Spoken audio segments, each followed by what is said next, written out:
vamos abri-lo em Romanos, no capítulo 1, Romanos, capítulo 1, versos 16 e 17. Aqui também nós encontramos aquela declaração que mudou a vida de Lutero e mudou o rumo da nossa história. Vamos ler todos juntos? Romanos 1, 16 e 17. Pois não me envergonho do Evangelho, porque é o poder de Deus para a salvação de todo aquele que crê, primeiro do judeu e também do grego, visto que a justiça de Deus se revela no Evangelho de fé em fé, como está escrito: o justo viverá por fé. O justo viverá por fé. E essa declaração se repete no texto que nós lemos mais no começo da liturgia, de Gálatas 3:11. Lá nós lemos: o justo viverá por fé.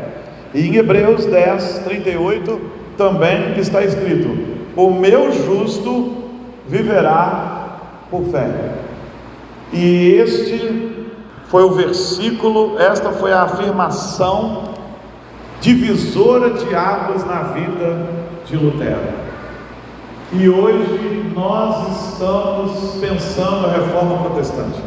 E todo ano a gente lembra da reforma protestante. Mas e daí?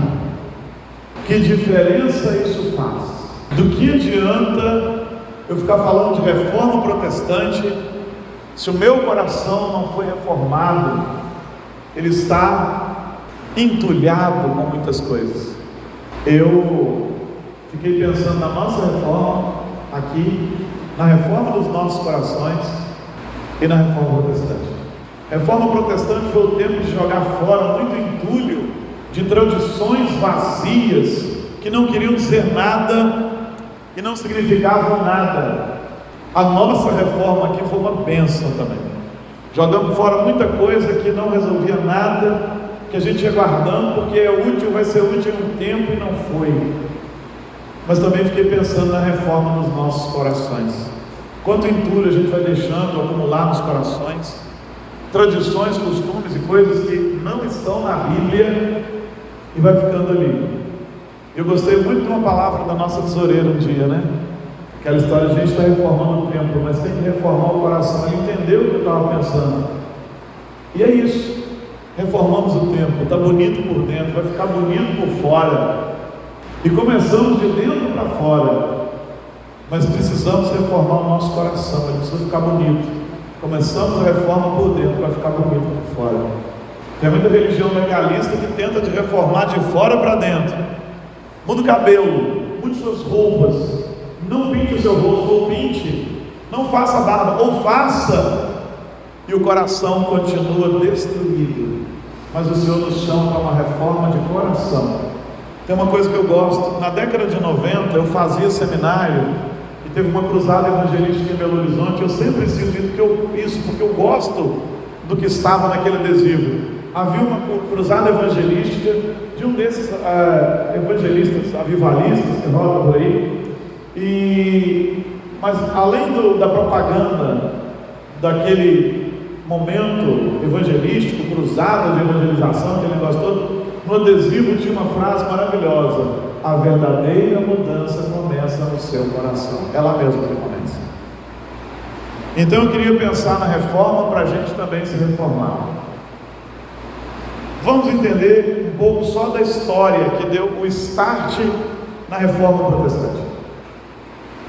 Lutero era um monge agostiniano, professor de teologia da Igreja Católica, mas que tinha muitos temores, muitos medos, um medo terrível do juízo e uma convicção de que ele era incapaz de se salvar, ele se sentia indigno e se sentia merecedor do juízo e tinha medo do juízo.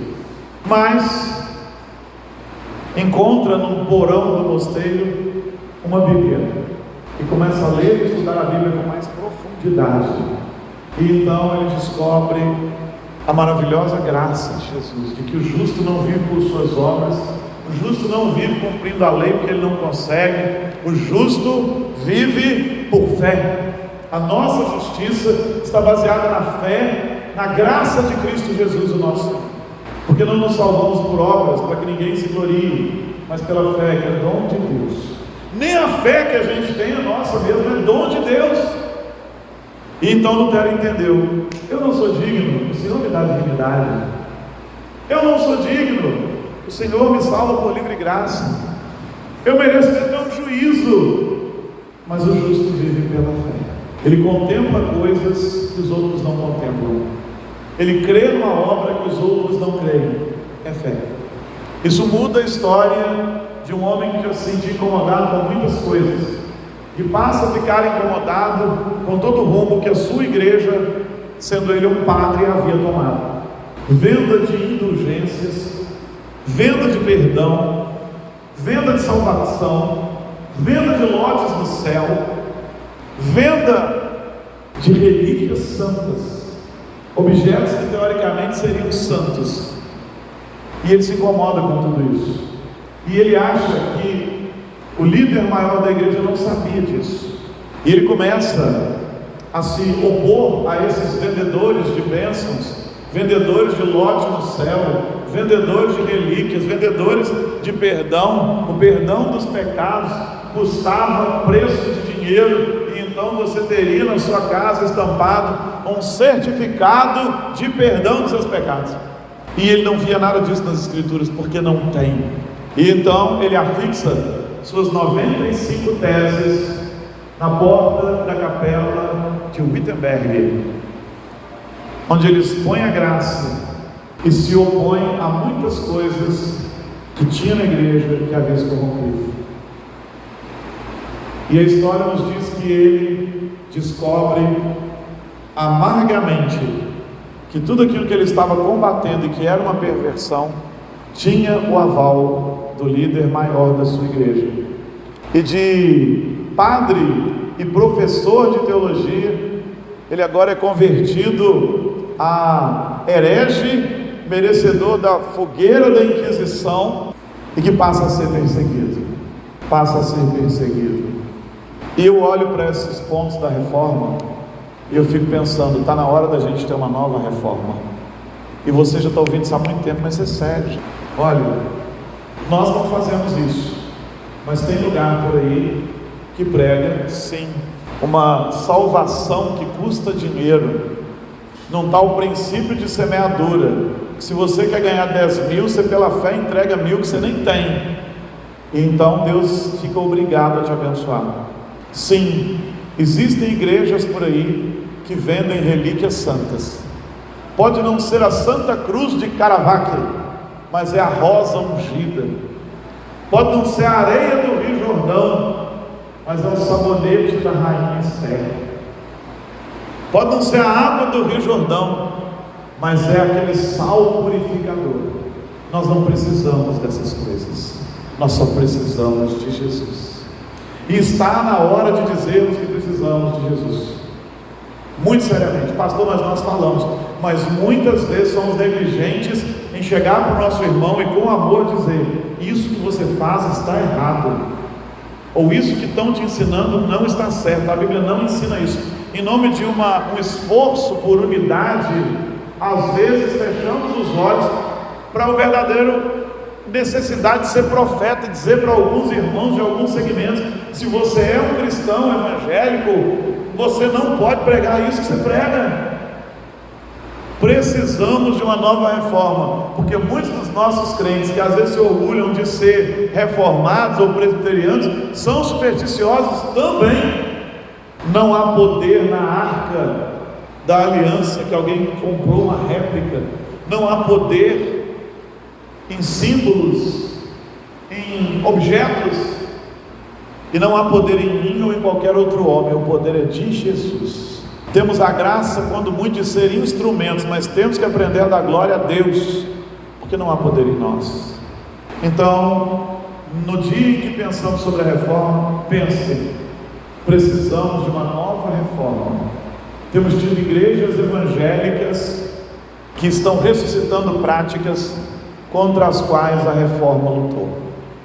Às vezes as pessoas olham para nós presbiterianos e falam assim: são católicos melhorados. Outros dizem: são católicos mansos. Outros dizem: são muito parecidos com os católicos. Somos parecidos com eles por quê?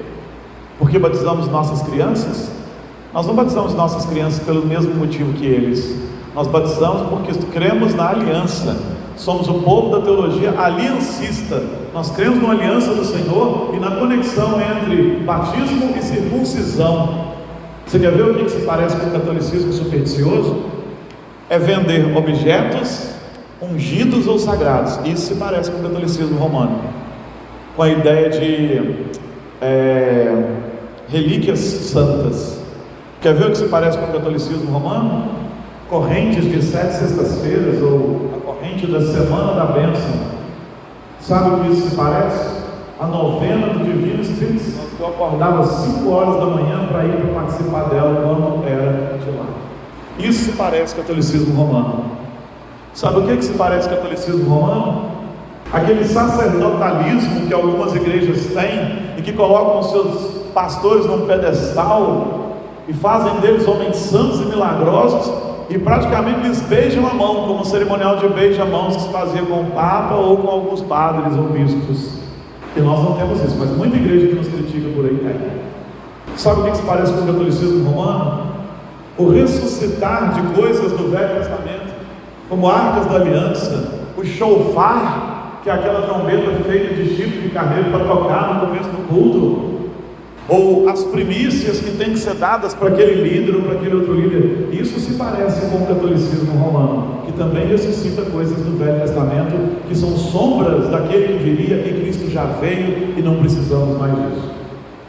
E se eu começar a continuar a falar aqui, você vai descobrir que tem muito mais gente aí que nos acusa de sermos católicos romanos e são muito mais do que a gente, muito mais.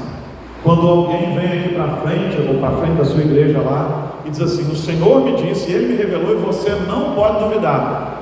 Que isso? Isso parece o dogma da infalibilidade papal, em que quando ele fala, pronto, ninguém mais pode questionar, porque ele falou ex cátedra, e quando ele fala ex cátedra, na sua cadeira, aquilo ali é a palavra de Deus. A palavra de Deus é a Bíblia. Nós não nos parecemos com o catolicismo romano nesse sentido, mas muita igreja por aí se parece.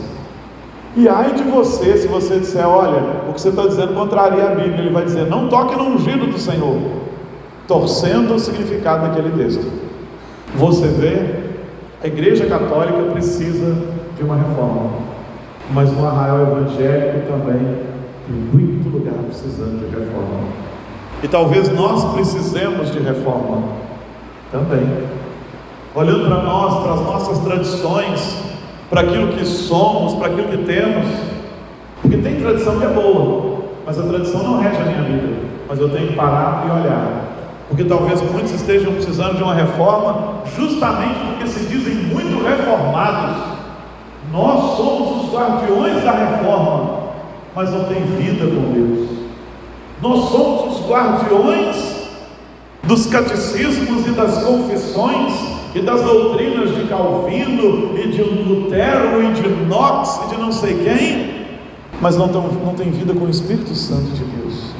Quantas vezes batemos no peito para dizer que nós temos a melhor teologia, mas que vida que isso traz para nós? Porque a boa teologia precisa redundar em vida.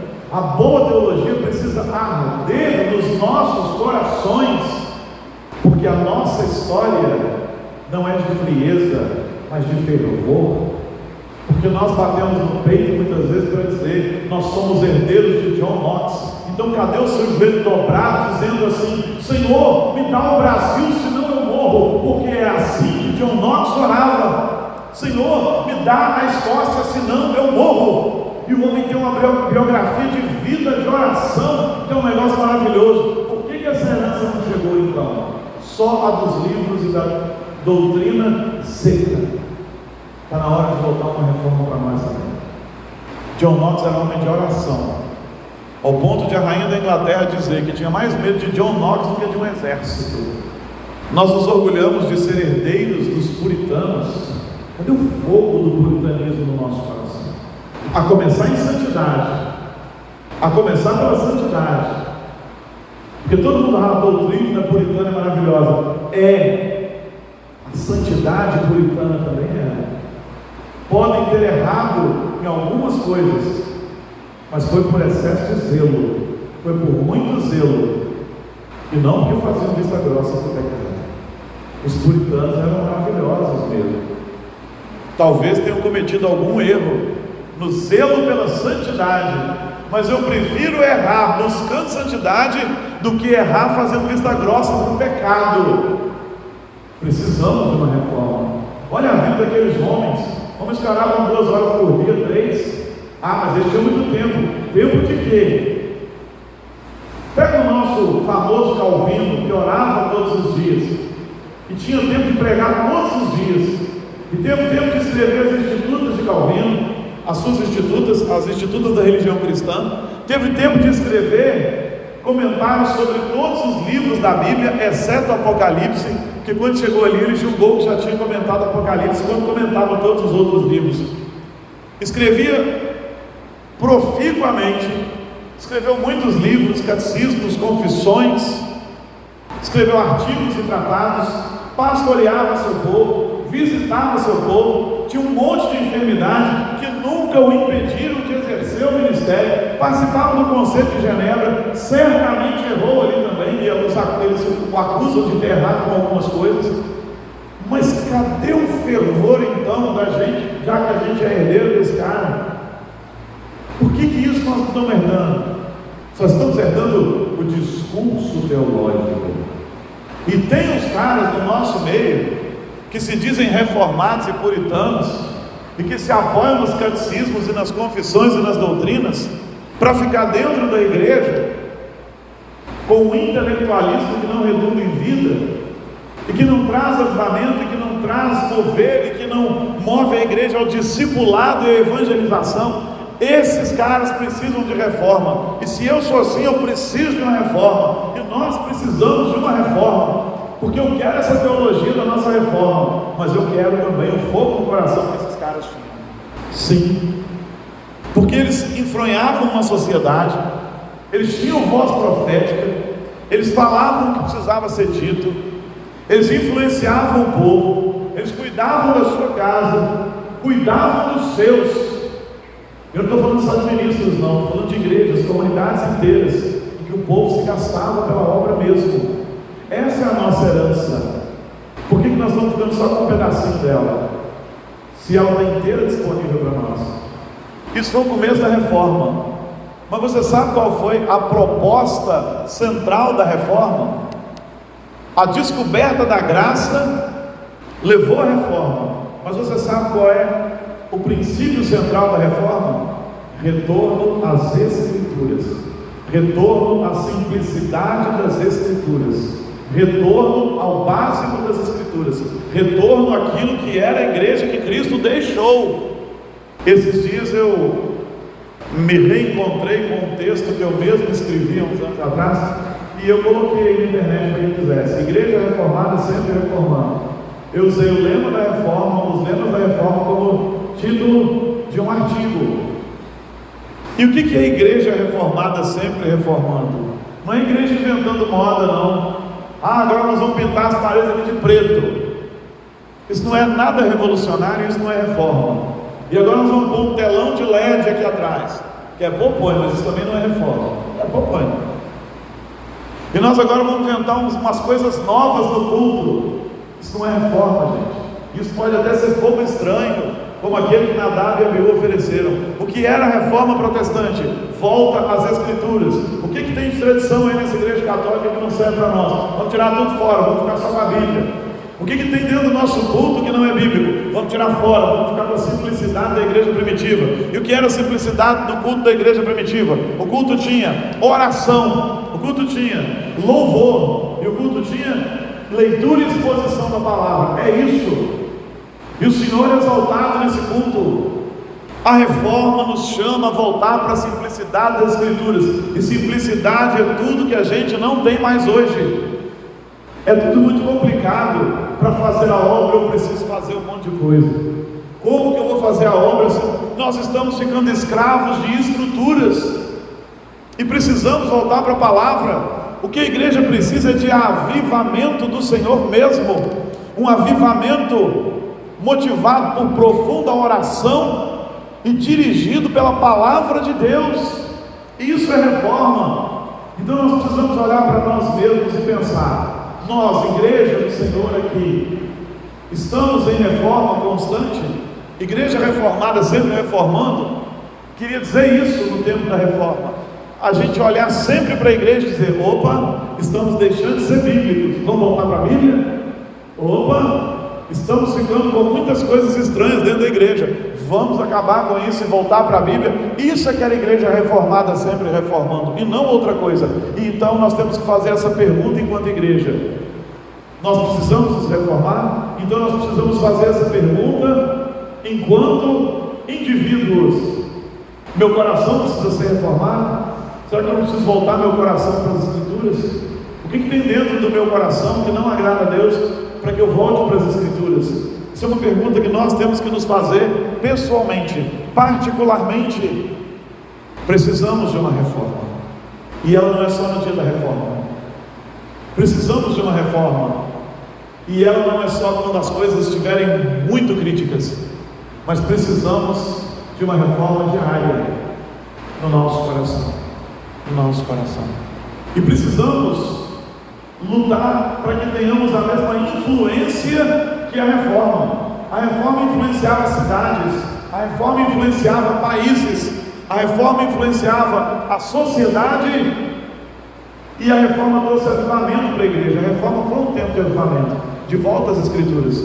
Todo avivamento tem marcas: volta às Escrituras, vida de oração, arrependimento de pecado e enchimento do Espírito Santo. Todo avivamento na história, e nós precisamos disso, muito mesmo. E precisamos influenciar nesse poder. As 95 teses de Lutero revolucionaram a igreja, dividiram a igreja, não porque Lutero quisesse isso, mas a igreja não queria mais Lutero ali. Ou você abre mão dessas coisas que você está falando, ou você morre na fogueira da Inquisição. Então ele foge e mantém sua palavra que estava firmada nas Escrituras. A tradução da Bíblia de Lutero para o alemão reunificou uma Alemanha que era fatiada, destruída, esfacelada, separada nos seus cantões ali, cada um do seu lado. Ele reunifica a Alemanha. A ideia de que o crente precisava ler a Bíblia faz com que Lutero defenda uma escola pública, paga pelo governo, para que todos pudessem ler a Bíblia. Hoje nós estamos na contramão, a escola pública é uma vergonha para nós, mas foi uma bênção para a reforma lá atrás. A reforma revolucionou a educação, porque é de interesse dos protestantes, ou dos reformados, ou dos dois grupos. Depois eu te ensino a distinção sobre isso. É de interesse nosso que todo mundo leia a Bíblia e saiba ler a Bíblia. Então é de interesse nosso que as pessoas sejam educadas. Não é esse mesmo interesse em outros segmentos por aí. Então a reforma influenciou a sociedade. Calvino foi para Genebra e influenciou Genebra, influenciou a sociedade genebrina, e dali influenciou outras coisas.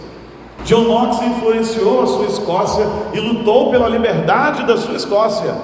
Lutou mesmo, com espada, tinha espada.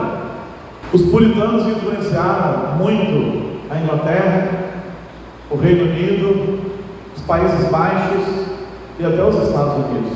Essa influência está se perdendo. Mas eles influenciaram por mais de 3 séculos. A nossa influência está durando quanto tempo? Precisamos influenciar o nosso meio, precisamos nos enfronhar em todos os lugares, para que a mensagem do Evangelho influencie o nosso tempo, e somos nós, e todos nós. Nós já pagamos o pastor para isso. Você não paga o seu pastor para isso. A função do seu pastor é a função dos apóstolos, se dedicar à oração e à Bíblia para te alimentar. E o nosso vínculo não é empregatício, é ministerial, e digno é aquele que trabalha no seu sustento. E se eu faço isso com seriedade, O resultado disso deve ser uma igreja vibrante, pulsante, entre outras, né? E disse de mais outras coisas, claro, não só isso. E uma igreja que está pronta para influenciar a sua sociedade. Porque os que vieram antes de nós influenciaram. E eles só precisaram da Bíblia para isso. Eles não precisaram dos coaches, eles não precisaram de livros sobre inteligência emocional, de livros de neurociência, de técnicas de marketing para influenciar esse mundo. Eles só precisaram da Bíblia e da verdade que liberta. E nós precisamos disso. Nós também precisamos disso. Precisamos ser uma influência nesse meio, na sociedade. E às vezes nos encolhemos. Tem umas coisas que eu acho bonitas. Alguns dos nossos, entre aspas, teólogos dizendo: Calvino, se estivesse aqui, diria isso. Lutero, se estivesse aqui, diria aquilo. Tudo na contramão, muitas vezes, está acontecendo. Porque eles sabem o que esses homens diriam, se esses homens já não estão mais aqui e não viveram esse tempo. Eu sei de uma coisa: se esses homens fossem homens do nosso tempo, estariam influenciando o nosso tempo. Sim, estariam aí colocando suas posições nas redes sociais, teriam blogs ou vlogs ou canal no YouTube, escreveriam livros, mandariam suas opiniões aos governantes, mandariam suas opiniões aos governantes da cidade, do estado, do país, seriam relevantes. Nós precisamos ser relevantes. A questão não é se somos aceitos, mas se somos relevantes. Nós não somos aceitos. Jesus disse que o mundo não nos ama porque nós não somos desse mundo. A questão não é quanto o mundo nos ama e quão relevantes nós somos. A questão é, se o mundo nos ama ou quão aceitos nós somos. A questão é quão relevantes nós somos no poder do Senhor Jesus para esse tempo. E a questão não é se todo mundo vai gostar da gente, vai nos aceitar. Não, a questão é se os eleitos de Deus estão sendo alcançados por nós. Por nós, essa é a questão. Precisamos de uma reforma urgente, uma reforma de avivamento, uma reforma de conhecimento bíblico, uma reforma de conhecimento da palavra. Tristemente nós temos ouvido pesquisas dizerem: esta geração é analfabeta de Bíblia. Você está achando que é o seu menino de 10 anos que está falando? Não, estamos falando de todo o contexto de uma geração. Todo o contexto de uma geração. Hoje de manhã nós falamos de uma coisa interessante, que era para ser tratada agora à noite mesmo. Precisamos de uma reforma, sabe por quê? Porque os nossos avós analfabetos fizeram cultos domésticos e criaram rapazes e mulheres crentes. E nossa geração de pós-graduados não consegue nem educar um filho. Os nossos avós que nem sabiam ler, ou se sabiam eram com dificuldade, faziam culto doméstico, oravam pelos seus filhos, plantaram as igrejas nas quais nós estamos nos assentando agora. E a nossa geração de universitários, doutorandos, pós-doutorandos, está plantando quantas igrejas? Está edificando quantas vidas? Está pastoreando de que maneira os filhos que Deus lhes deu? Está na hora de uma reforma. Porque o nosso breve catecismo foi escrito para doutrinar meninos, crianças, 7, 8, 9 anos. E hoje nós temos adultos de 20, 30, 40, 50, que não conseguem nem interpretar texto quando leem as perguntas do breve catecismo, muitas vezes. Precisamos de uma reforma. Precisamos de uma reforma, porque muitos não conhecem as Escrituras mais. Precisamos de uma reforma, porque alguns ouvem muitas vozes de muitos pregadores que estão falando heresias, e eles não são capazes de discerni-las porque eles não conhecem a Bíblia. Precisamos de uma reforma, porque a nossa fé não é só de palavras, ela é em poder. Porque o apóstolo Paulo diz o que no texto que nós lemos? Eu não me envergonho do Evangelho, da palavra. Por quê? Porque ela é o poder de Deus. E ela é o poder de Deus para quê? Para a salvação de quem? Primeiro do judeu e também do grego, visto que a justiça de Deus se revela no Evangelho de fé em fé, como está escrito: o justo viverá por fé. Precisamos de uma reforma, porque na visão de Paulo e dos primeiros cristãos e dos reformadores e dos puritanos, Evangelho é poder. Cadê o poder? E sabe por que falam do poder? Porque às vezes você compartilha de Jesus sem convicção necessária, sabe?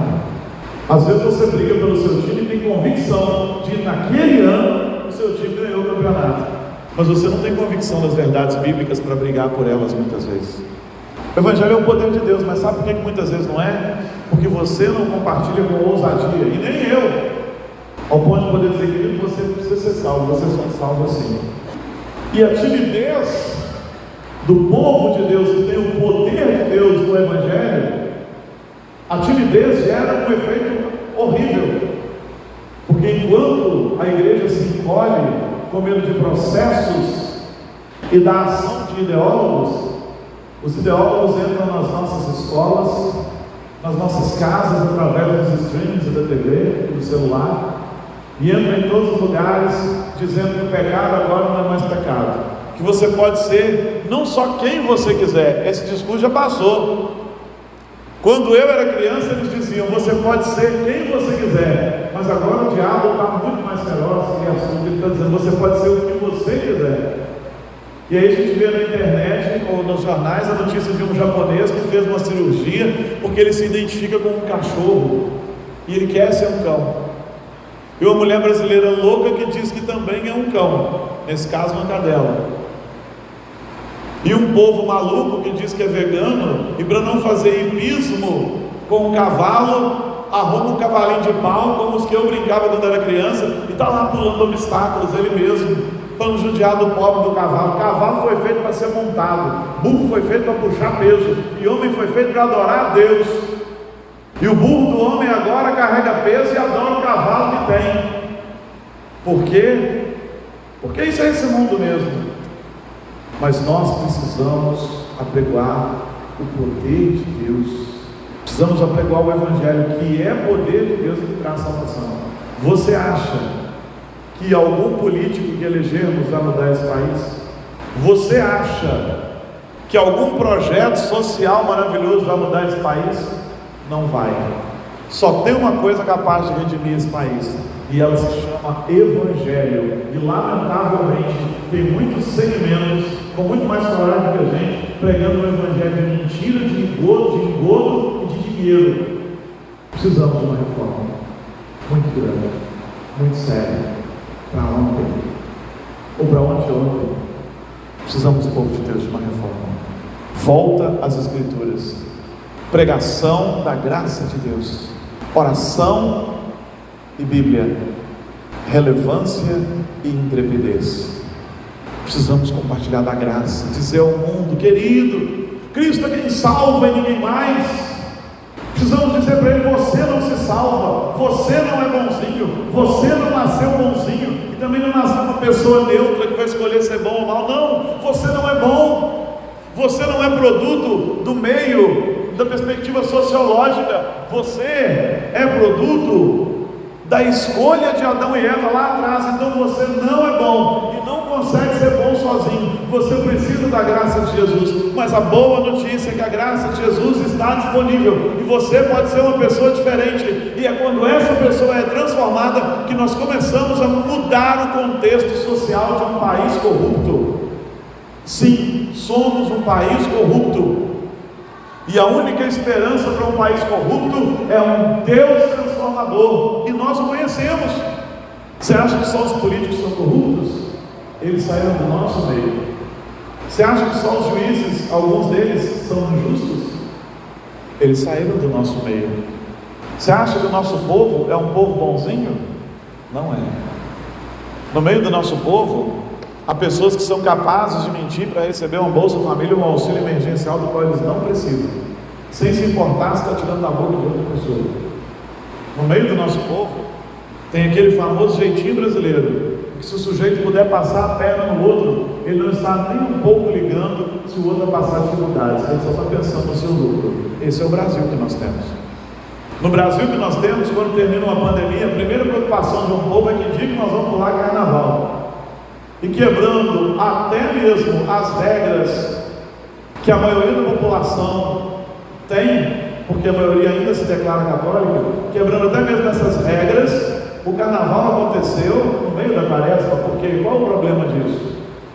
para eles, porque é um povo corrupto. Ou seja, eles são incoerentes até mesmo com as suas próprias regras. Quando se pensava que o povo ia buscar a Deus em gratidão, porque sobrevivemos a uma pandemia, que eu nem vou entrar no mérito dela, o povo na verdade estava preocupado em quando acaba o lockdown para eu poder pular carnaval. Você acha que esse povo é um povo bonzinho? Você acha que somos bonzinhos? Não é da nossa natureza ser bonzinhos, somos pecadores.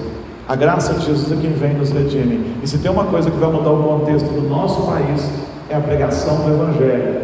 Mas do Evangelho de verdade, não aquela pregação meia boca que diz contribua e tudo bem. Já estou cansado de esbarrar com gente que não tem vida, não tem caráter, não tem conversão, mas acha que Deus tem a obrigação de abençoá-lo, porque ele vai naquela igreja da prosperidade e ele é dizimista. Deus vai me abençoar porque eu sou dizimista. A última coisa que Deus precisa é do seu dinheiro, a primeira que Ele quer é o seu coração. Dizimar é consequência posterior de um coração agradecido a Jesus. Tanto que quando eu trato de dízimo, eu nem falo sobre você estar roubando, sobre o devorador. Eu só digo o seguinte: um crente que entendeu a graça de Jesus dizimará com alegria e por gratidão, e não vai arrumar confusão com isso.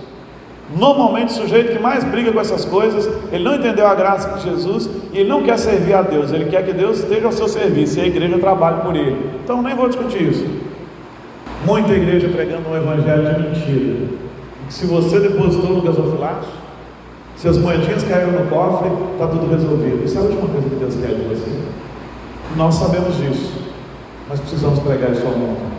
Está na hora de uma reforma, a reforma da graça. Nós precisamos nos voltar para as Escrituras. Nós precisamos abrir o nosso coração para a graça, porque você pode estar sentado na igreja e não ter entendido a graça. E uma vez tendo entendido a graça, nós precisamos compartilhar essa graça com o mundo. Olhe para o seu coração. Você voltou para as Escrituras? Ou ele está cheio de coisas que são só coisas que os homens criaram? Olhe para o seu coração. Você já entendeu a graça? Se não entendeu, está na hora da reforma, para que a graça de fato te transforme. Você já ama tanto Jesus que quer semear Jesus para todo lado e quer ser relevante na sua sociedade? É isso que nós precisamos ser.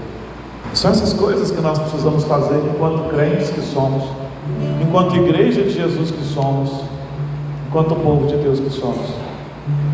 Sabe por que eu estou falando essas coisas aqui? Porque aqui adianta falar essas coisas, porque essa igreja é uma bênção. Se eu for em outros lugares, as pessoas vão ouvir isso, uns vão torcer o nariz e vão pedir, orar lá, porque eu nunca mais volte lá para dizer umas coisas assim. Outros vão gritar aleluia no meio do culto, mas depois que saírem da porta vão se esquecer de tudo. Mas eu me sinto livre para falar tudo que eu falei nessa noite aqui, porque eu sei que aqui é sério. Eu sei que vocês são sérios. Eu sei que essa igreja é séria. Eu sei que Deus sustentou essa igreja no meio das maiores tempestades e manteve o barco flutuando e navegando. Porque tem muita gente crente séria aqui, que vai ouvir essa palavra e ela vai tocar seu coração. E se tem alguém que nem é, essa palavra vai tocar seu coração também, porque é o poder do Espírito que faz, não eu. Mas vamos pedir ao Senhor uma nova reforma agora. A começar em nós, como diz a canção, a começar em quebra corações, para que sejamos todos como Cristo em nós. Vamos começar a orar ao Senhor sobre isso. Feche seus olhos, curva sua cabeça, pede ao Senhor para inundar você. Nós precisamos mudar o contexto da nossa sociedade, das pessoas ao nosso redor, do nosso país. E isso só com Jesus. Só Jesus. Clama ao Senhor. Entrega seu coração, Senhor. Se derrame diante do Senhor. Pede o renovo do Senhor. Em nome de Jesus. Em nome de Jesus.